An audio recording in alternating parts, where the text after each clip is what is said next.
progressive women of Portland, and I thought, no, because I think they're progressive and influential, so we decided on influential women of Portland. Okay. The first person, and what I did was I put them in the order of their birth years. So this lady's name, as you can see, is Anna Smead Benjamin. She was born in Niagara, New York. She attended Genesee Wesleyan Seminary and Genesee College, which is now Syracuse University. In 1855, she married a businessman named G.W. Benjamin. And I don't know why they came to Portland, but in looking, I use Find a Grave, which is a great site for getting information, especially if it's operated by, taken care of by Marilyn Johnson. But I looked at his family, and many of them were here in this area, not necessarily Portland. Like his parents, I think, are buried in St. John's. So maybe the whole group came, which is what often happened with genealogy. The whole family would move. So I'm guessing he had some kind of business dealings here in Portland. They are both buried in Portland Cemetery, and along with, they had one child. And she was first involved in the Women's Foreign Missionary Society, which you could surmise by the fact that she attended a Wesleyan college. And then she became very involved in the Women's Christian Temperance Union, which was for abstinence. They were really pushing prohibition and no drinking and that. And they were not only that, but they were very involved in suffrage, in the suffrage movement, and they were involved in many social issues like child labor laws and that thing. She soon became a leader in that organization, and in one of the articles I read, it said she was morbidly shy. She sought nothing more eagerly than the privilege of working in obscurity, but circumstances pushed her to the platform where her natural abilities had won her a foremost place.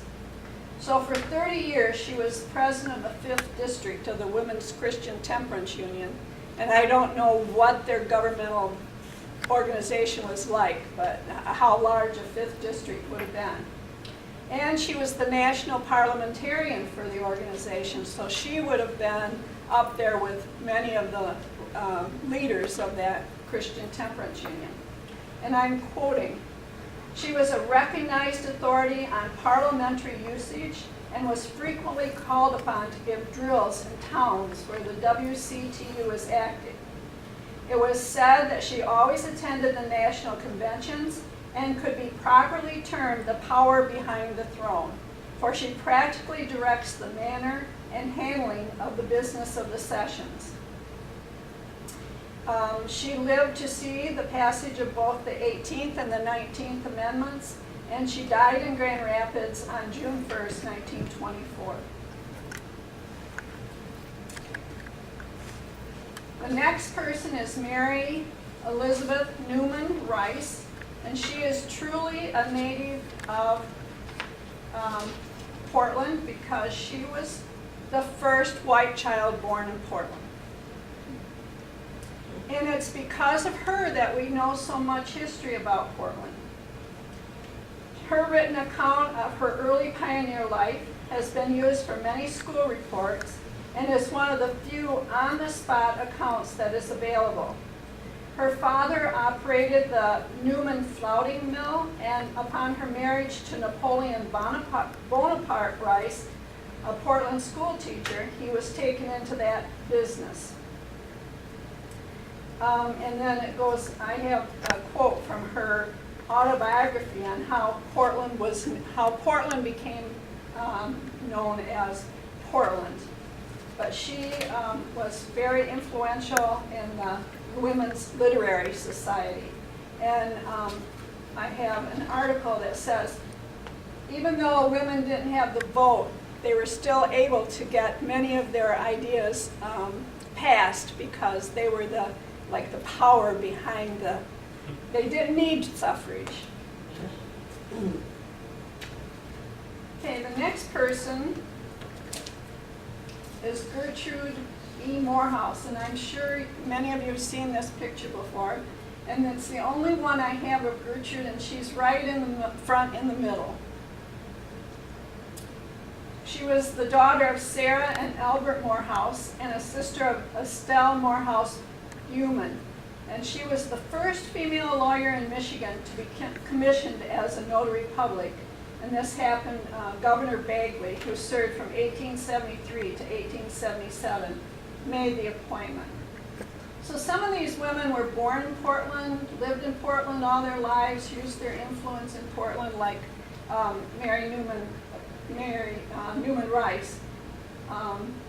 And some went out and used their authority, and she was in the state of Michigan, not just in Portland. And then some left the state entirely. The next one is Estelle Morehouse, and this is her sister. This is Gertrude's sister. She was born in Portland also, and she earned a certificate to teach when she was 15 years old.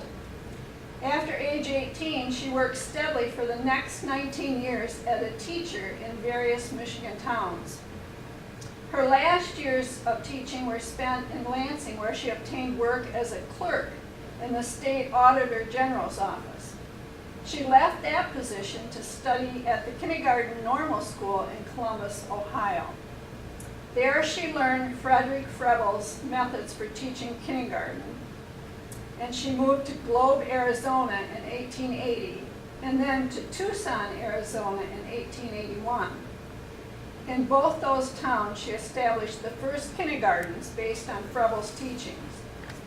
She met and married the photographer Henry Buman and worked beside him in his studio, and I understand he was quite a well-known photographer. In Tucson, she helped establish the Congregational Church, the YMCA, and the Tucson Carnegie Library. She was a published author of many articles and the book Old Tucson.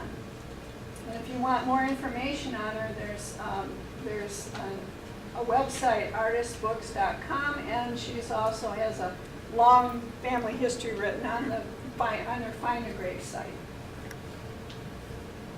The next one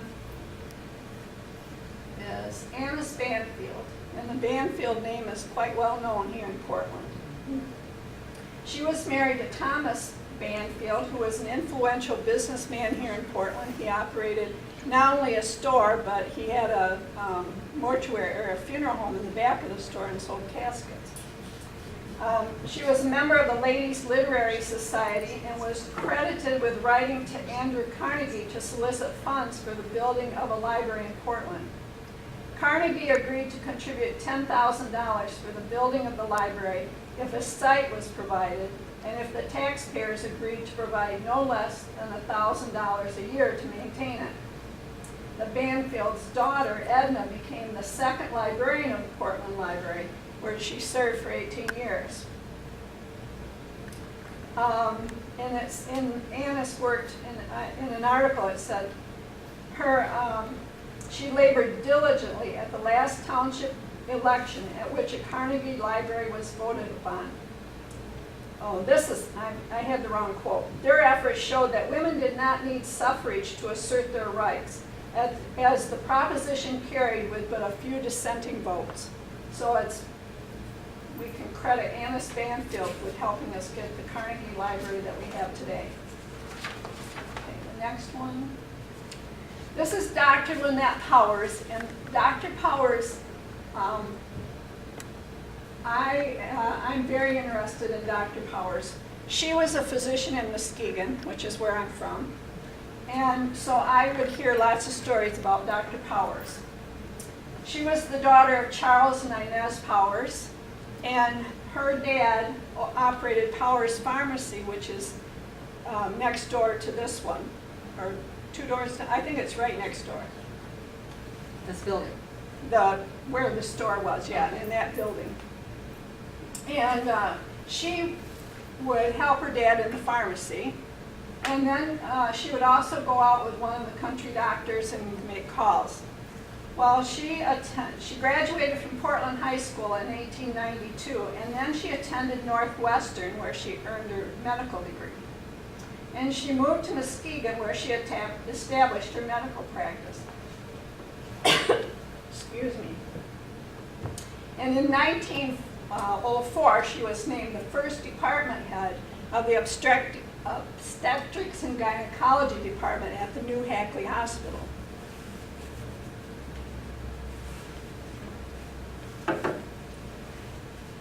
She practiced medicine there for 56 years. And in 1950, she was named Michigan's foremost family physician by the Michigan Medical Society. In addition to her medical practice, she also donated much of her time to civic organizations, and her family continued to own lots of land around Portland and would make many trips back to Portland. And I found lots of articles about trips she would take out west, and then she would send the article, descriptions back and put them in the R&O. And when in her will, which was hotly contested and not settled for about 7 years, that money for Powers Park was it was supposed to be an arch, but it ended up being like a stone. But her dad had sold that property to the city for $1. The next lady is Harriet Tone. And Tone is another well-known name around Portland. There's Tone Park, and her family was very well known in politics. She was the youngest child of Sheriff Bill Tone and Harriet O'Neill Tone. She graduated from Portland High School in 1899.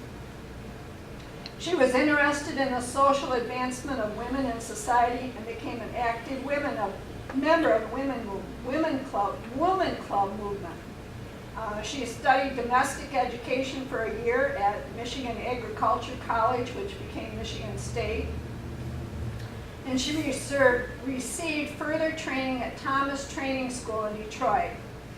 She first taught in New York State and then Oklahoma City, Oklahoma. And when she moved to Oklahoma, she opened a private school where she taught domestic science. Members of the Ladies Club of the city were so impressed with her work that they petitioned the Oklahoma City School Board to have domestic science included in the school curriculum. The board agreed and appointed her head of the department. At her death, domestic science was being taught in 5 of the ward schools, and she had 2 assistants. She was also very active in the Cirrhosis Society, which became Phi Beta Kappa, which supported better education and social reform for young women. And she died in 1909 at a very young age of complications from surgery of appendicitis. And she's also buried here in Portland Cemetery. Excuse me. She's 20. 28. She's 28. So she did a lot in her young life. The next lady is Ora Brooks Peak, but she's not related to there are lots of Peak families. So just look at these birthdays. These women knew each other. Oh yeah. Went to school together, and this was like around that turn of the century. That's when women were really becoming active. Callum's in this area too. He's born in '81. Yeah. And that picture that Pedro Pratt was born in '83 or '4.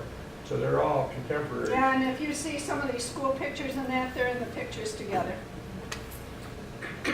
Ora Brooks Peak graduated from Portland High School in 1902.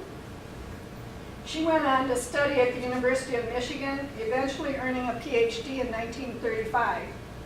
She first taught at Portland High School and then other high schools in Michigan before moving to Denver, Colorado, and teaching high school there.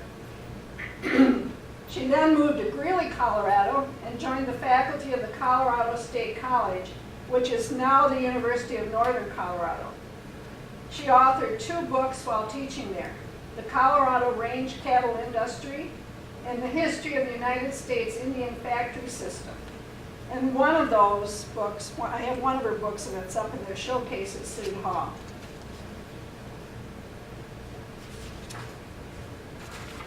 Noticed a lot of women were interested in education. There were a whole lot of other opportunities for them. No. Although we had one doctor and We one did have lawyer one already. doctor, yeah, Okay, Grace Ryan. and a lawyer. If anybody here went to Central Michigan University, you'll recognize the name Grace Ryan. Okay, go back. This is a famous picture that you might see a lot of in books. The little girl is Grace Ryan. So, okay, Grace Ryan.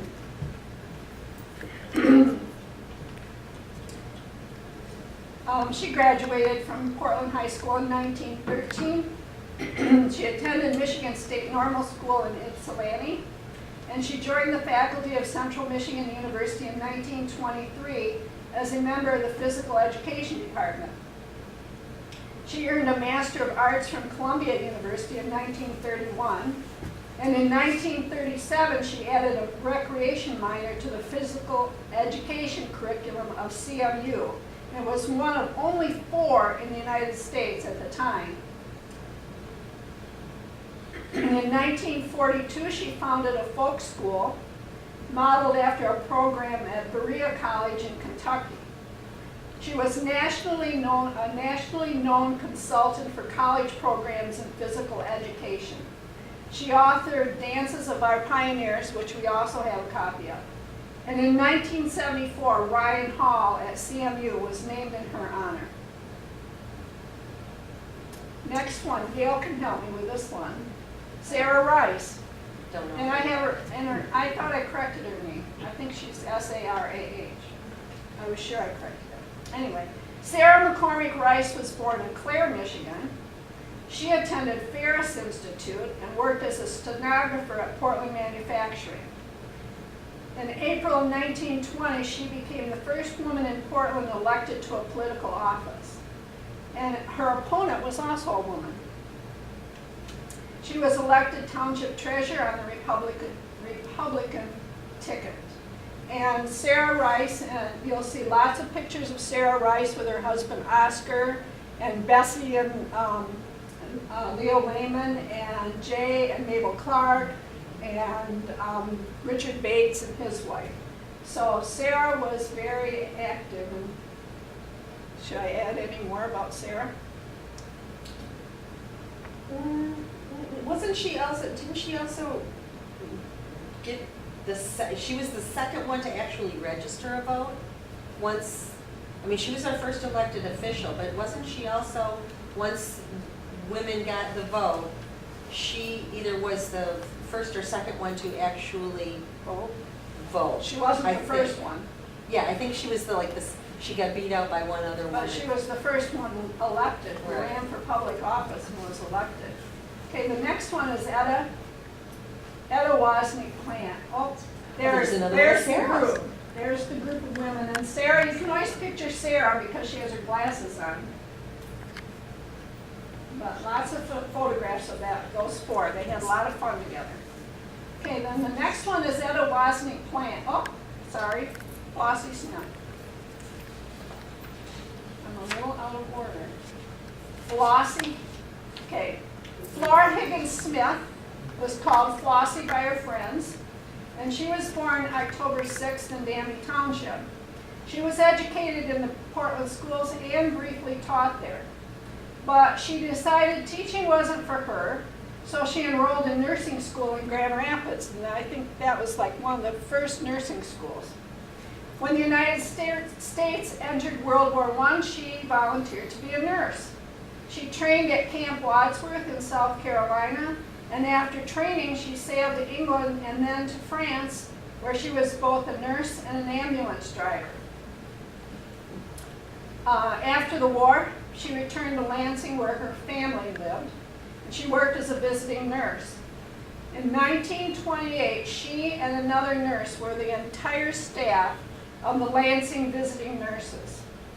She briefly worked as a public nurse in Detroit before returning to Lansing to take care of her sister. She continued to work as a public health nurse in Lansing.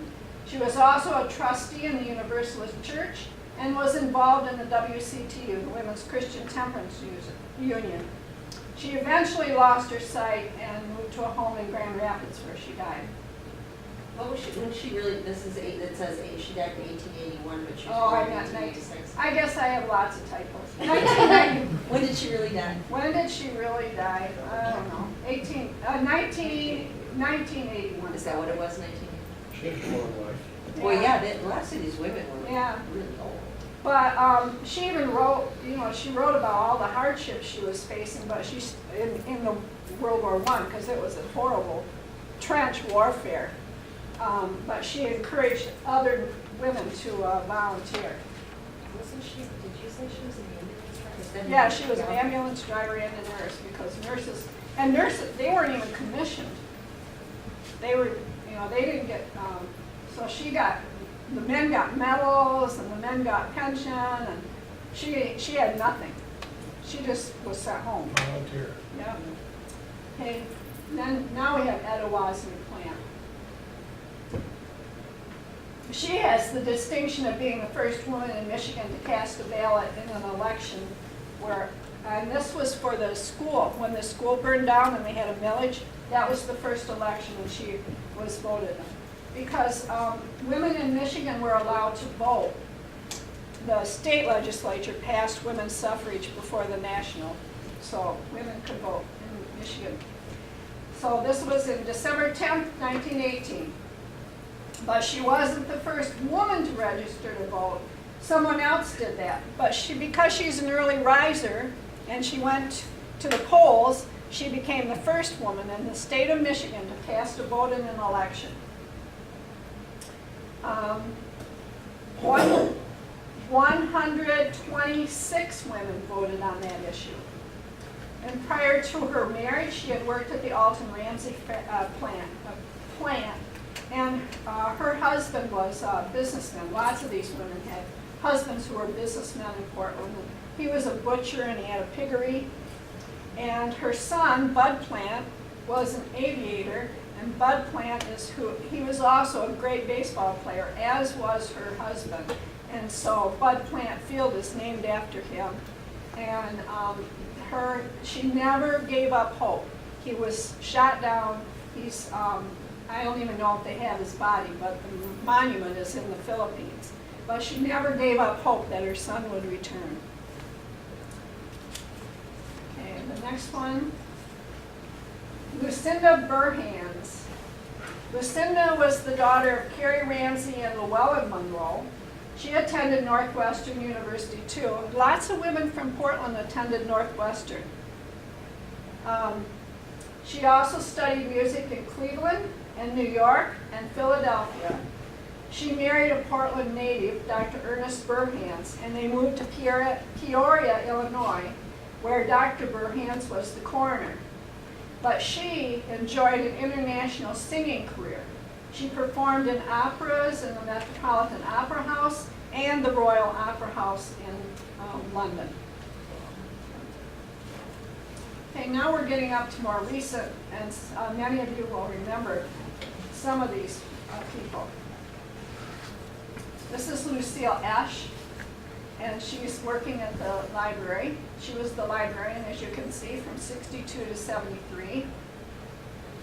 She was a regular contributor to the Portland Observer, providing the history of Portland. She and Betty Annecy compiled the history of the 1976 Portland Centennial. I don't know why it's called the Centennial book, but this is the book that they're responsible for.